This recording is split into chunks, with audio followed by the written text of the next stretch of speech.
Okay, so I finished Robocop Rogue City early yesterday or Wednesday morning, I mean, and I want to do a video talking about it because I really enjoyed this game, and I think it's it's gonna fly under the radar for a lot of people. So I want to talk about it, and I want to give 'em as much word about this game as I can because if you're a fan of Robocop, you're gonna really enjoy this game. So without further ado, let's get on with this video. If you like this video, leave a like, comment down below, subscribe, click the bell button for all notifications. Without further ado, let's get into this video about Robocop Rogue City. Okay, before I continue on with this, I want to specifically preface this by saying I am talking about the PS5 version with this because there might be some issues that I might talk about that might be only with the PS5 version. So just be aware of that. Just so you guys know, just for full transparency here, that this might only be the PS5 version. I don't know about the PC or the Xbox versions of the game if they have the same issues that I might mention, but I'm not sure. Anyway, with that out of the way, let's get into this. So I'm not really a big RoboCop fan, to be honest with you guys. Like I've seen the first two movies once, and that was back when I got that original triple pack blue box DVD set at the flea market for like $5 or something. Um, so I've only seen them once, but I liked them enough to where I was like interested in this game, and seeing the trailer for it and stuff, and seeing the gameplay reveal and all that good stuff. I was like, okay, this looks really good because it's a first person shooter. But I was also like, first person shooters and me don't really mix. Like I'm not really good at them, so I have a hard time enjoying them a lot because I suck at them. I just don't have good dexterity and reflexes to properly play a FPS like super well. So I was like hesitant because it's a like almost full priced game. I believe it's $60 at the time of this recording. It's still like pretty much full price, $60 game. I'm pretty sure. Let me check real quick. Okay, yes, I was right. It is $49.99. Or you can get the $69.99 version that has like all the DLC and stuff included, I think. Let me check the Steam page real quick while I'm doing this. It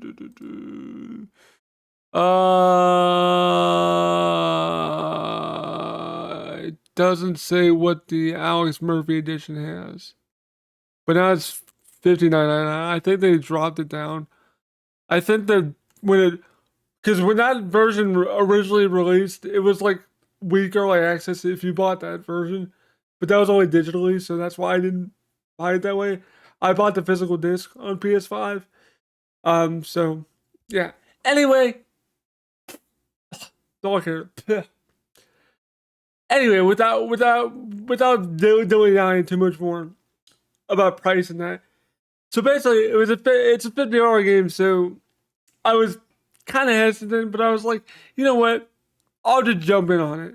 And the day it came out, my wife picked it up on her way home from work, and I popped it in. And at first, I really didn't enjoy it too much, just because I don't know. It didn't grab me right away, and I was like, because it's honestly pretty mediocre. But as you get into it, and like all the side missions in the story, and just start playing it, you will have fun with it because it's a very quick pick up and play type thing. Like you can do a couple missions, take a break, and then come back to it, which is it's how I approached the game for a while until I just sat down and just was like, okay, I'm gonna beat this mofo. So that's what I did. I just powered through the rest of it. But it it really grows on you as you start to play the game because there's a lot of side missions and stuff that you can do in the game, like standard cop type stuff, like issue tickets and warnings for like public drunkenness, littering, parking in front of hydrants, oil leakage from a truck or a car, like that kind of stuff. And that also affects like how the city perceives you, I think, or something like that. Because when you make a choice to give the person a ticket or let them go, it says like you upheld the law or you did so and so. So it might affect how people perceive RoboCop in the storyline. I'm not really sure because I always issue tickets. I don't play games, man. Like I was just like, no, you're spray painting on the wall. You're getting a ticket. No, you're parking illegally by a fire hydrant. You're getting a ticket. No, you're littering. You're public drunkenness. Whatever. I was like, no, well, I'm taking these bitches. Like. I was like, no, this ain't happening. Now, like I said, I'm not sure what happens if you let them up with a warning, but um, I mean, I guess I'll have to play through it again to see what happens. But I don't think it would affect the story too much. But the other part of the story that might get affected by choices is what mayoral candidate you support. There's Mayor Cusack and John Mills. Mayor Cusack is the first, like the mayor that is already the mayor when you start the game. And then there's a mayoral race happening throughout the game. And the other guy, John Mills, is trying to vote for your support because he supports OCP and the other guy doesn't. So if you support him, does it affect the ending of the game? I have no idea. I didn't really make that choice because I just picked the dude that was already the mayor because I was like, well, I don't really know because I don't remember if Mayor Cusack or John Mills is in RoboCop 1 or 2. I honestly don't remember, but I feel like one of them is, but I'm not sure.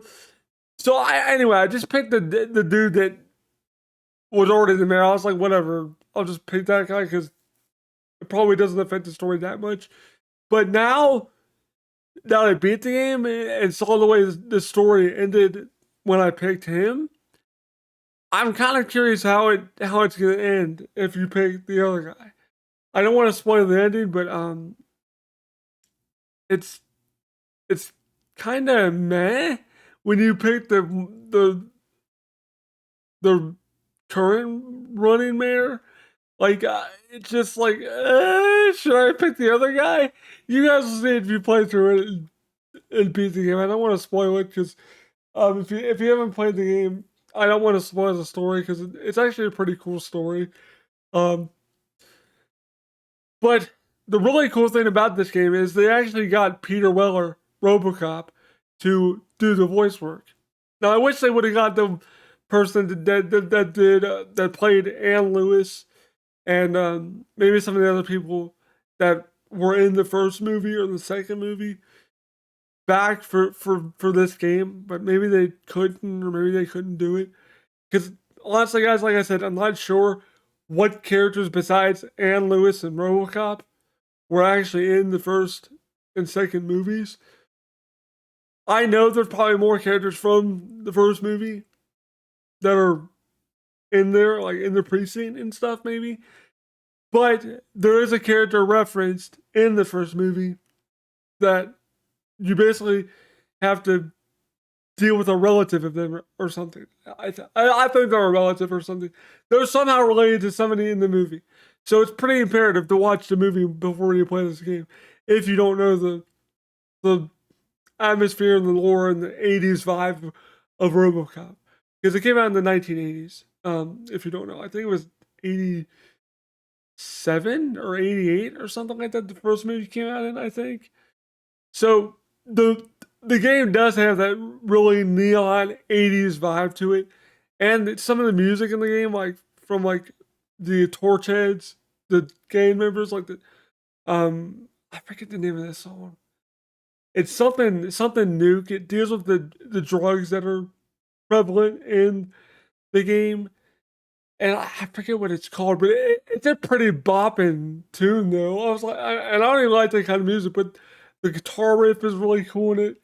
The music is really cool. It gives you the RoboCop vibe, and plus they use the RoboCop theme in there anyway.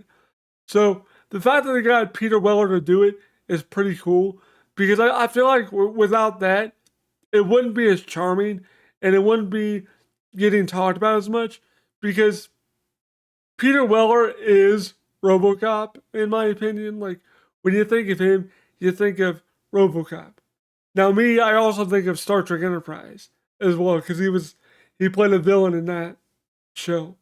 But he is more known for Robocop. So that's really cool that they were able to get him. And he did kind of bring his A game to it, to be honest. Like, it is kind of cool to hear him reprise his role as Robocop, and it was really cool. So if you like Robocop and you like first person shooters and you like 80s vibe stuff and you like just that kind of stuff, then you'll probably enjoy this game. Now, a couple of things to note before I end this video. Some of the cons with this game are I don't want to say the performance of it, but I guess that's the best way to put it, is during some of the scenes and stuff, like, and this could just be the PS5 version, during some of the cutscenes and stuff, it gets kind of jittery when it, like, transitions to one character talking to another. Like, it'll get jittery. Kind of like what you're seeing with my green screen. That's kind of what it does. It kind of reminds me of that. But it's not, it's kind of jarring the first couple times you see it, but then you get used to it. But hopefully they fix that, because it does kind of lend to the fact that this is almost like a budget title, which is kind of hard to say it's a budget title with being a $50 game. But it feels that way because the game's not super polished either. Sorry, I was getting my dog to lay down. I didn't want her to look outside and bark during this video.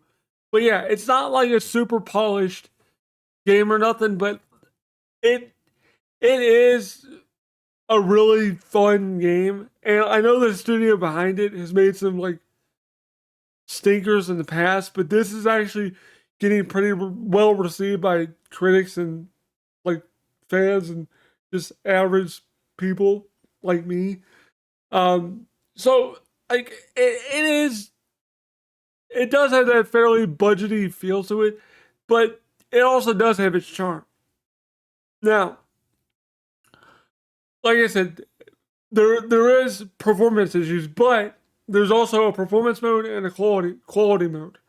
Performance mode gives you 60 FPS, and quality mode gives you higher fidelity graphics, all that good stuff. I played in performance mode because I want a smoother experience. Graphical fidelity doesn't really bother me. It didn't look that bad.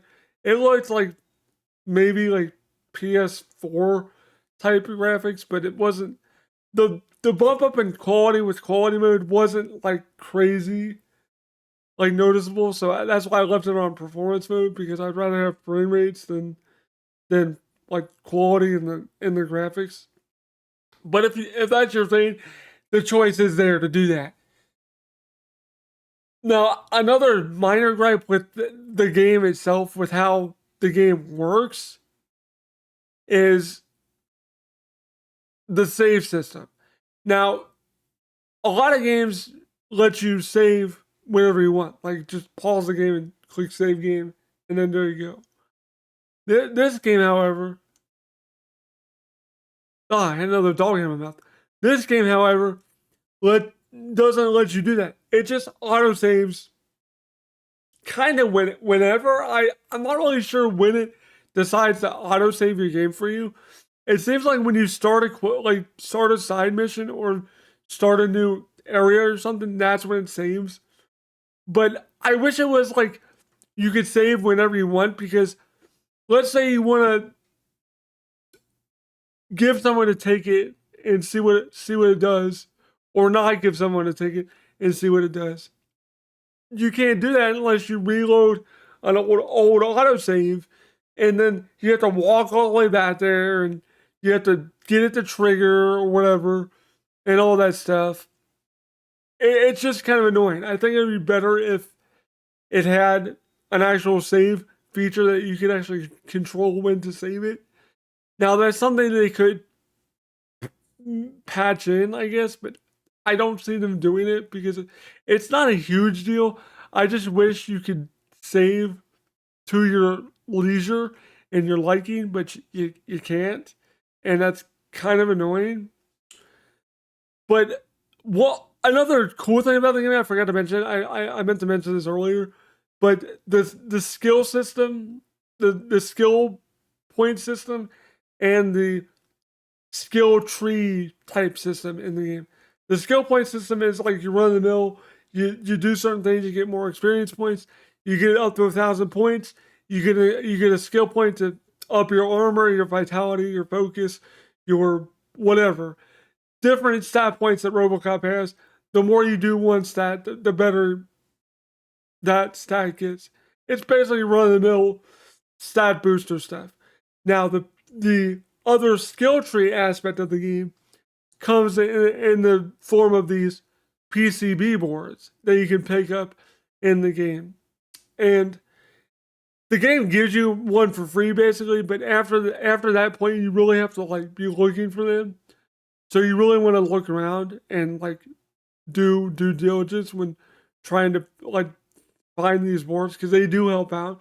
But the cool thing about them is you can buff certain things about your sidearm, like the ammo capacity, the um, armor piercing, the weapon, the like bullet spread ability of it, I guess. The reload speed, and there's one other thing I don't know what it is, but it's kind of cool because you get these other parts of boards that you can like daisy chain it together, and each board goes off on a different thing. Like there's 4-way boards, there's 3-way boards, there's 2-way boards, and there's 1-way boards, and you have to kind of figure out what way you want to daisy chain stuff together. And if you do it right, you can have massive stat buffs. But there's also ways to mess it up to where if you do something in the wrong direction, like something to the left could be like negative 20% on armor piercing or reload speed. So it could affect how Robocop shoots or how effective your gun is if you don't do it correctly. So it's like a trial and error thing. It's really cool to like and really fun to try to figure out the best way to how you want to play the game and how you want to like buff up Robocop. I focused on reload speed, armor piercing, and just like the overall effectiveness of the weapon and the capacity of the weapon. Those are what I try to focus on. But it's kind of hard because you really have to try to find those boards because if you don't have any and you don't have a lot of the ones you need, you can't really do it you can't really level it up the way you want to do it. So you kind of have to be like, okay, let me just do it this way. And you can get multiple different boards that have more elaborate skill trees or like I don't want to say skill trees, but that's what it reminds me of, like a skill tree type thing. But more buffs tied to these branches. So you really want to try to get these PCB boards. I think I probably missed at least one or two of them. So it kind of sucks, but you really don't need to worry about getting all of them. Just try to get as many as you can because the better ones you get, the better your buffs will be in the future. Because trust me, you'll want to have like at least pretty good armor piercing in later on in the game. So in closing, overall, I really enjoyed this game. And if you liked Robocop and you enjoy like first person shooters, you'll probably enjoy this game a lot more than the average person that doesn't know anything about Robocop. And like I said, I'm super casual into Robocop. Hell, the only reason I got into Robocop was because of Mortal Kombat 11. He was in the game. So I was like, well, I might as well watch the movie to get some kind of context with Robocop. So that's what I did. I watched the first movie, and then I asked my dad if I should watch the second and third movie. He said yes. Watch the second one and third one. From what I remember, is stupid, so I never watched the third one because my dad said it was done. But what do you guys think? Do you guys think I should watch the third one or not? Or should I watch the remake or whatever? Let me know in the comments below if you guys think I should watch the rest of Robocop movies or whatever. But like I said, if you're a fan of Robocop, you'll get way more enjoyment out of this than the average person will. But even if you don't know Robocop, I still think there's some fun and charm to be had with this game. And one other minor thing I forgot to mention that is very, very minor. That's why I didn't really want to mention it, but I figured I'll mention it just in case someone cares. There is DLC for this game. You can get a Robocop 2 skin and like a damaged Robocop skin that has like a different sidearm. They're like $4.99 and $7.99 a piece. So like $17 for the pair basically, or $14 probably after tax and everything. It's not really worth it, but if you did pre-order the game, you got those for free, so it kind of sucks I didn't pre-order the game, but oh well, it doesn't really matter. I kind of wanted the Robocop 2 skin because the blue Robocop skin kind of looked pretty cool, and the shotgun OCP sidearm thing kind of sounded neat, but it's not necessary to the game. I just figured I'd mention it just in case someone wanted to buy them. I wouldn't recommend it. Wait till they go on sale or something. I'm sure they'll go on sale at some point because I don't think anybody's really gonna buy like a $8 skin and a $5 skin. So, but what do I know? I don't know. But anyway, guys, that'll do it for me. That'll do it for this little overview review of RoboCop. So I recommend it. If I had to rate it by stars, I'd probably rate it like a 3.5 out of 5. It's pretty average, but it's a good time if you love RoboCop and you like RoboCop and the franchise and all that good stuff, and you like FPSs. It's a really fun game. I think you guys will enjoy it if you guys like games like this. So anyway, that'll do it for me. Thank you guys for watching. Thank you for supporting me on Patreon if you choose to. Links below in the description. Only ask for $1 a month. Really helps the channel a lot. Can't let me properly do this without forgetting anybody. Anyway, shout out to Matt Y99, Reefer 7734, Title Cow, AJ Gatto, Oliver Frederick, Zoe Adfiends, me, Charles, Joe, William Swift, Chris 17, Charles McKee, River Security, Zoo Hall, Artista Dama, Preliab, Just Drew, Ari Monsane, HHG Fan, George McConnell, Elliot Scott, Benjamin Tellin, Vic Gomez, Michael Loisoro, and Freddie Land. Thank you guys so much for supporting the channel on Patreon and my membership people. Thank you guys as well. I know it's been a while since I've done any videos. I apologize for that, guys. I just really haven't seen anything worthy of me talking about. So I haven't really wanted to do a video on anything that I thought was like warranting me doing a video. But anyway, I really wanted to do a video on this because I really enjoyed it. So hopefully you guys do too. Thank you guys for watching. I'll be back later on, probably this weekend, with more Mario Wonder. I really want to finish that game. So stay tuned for that and click the notification bell if you want to be notified when I go live or upload videos. Anyway, guys, thanks for watching. Hope you enjoyed this video. Peace.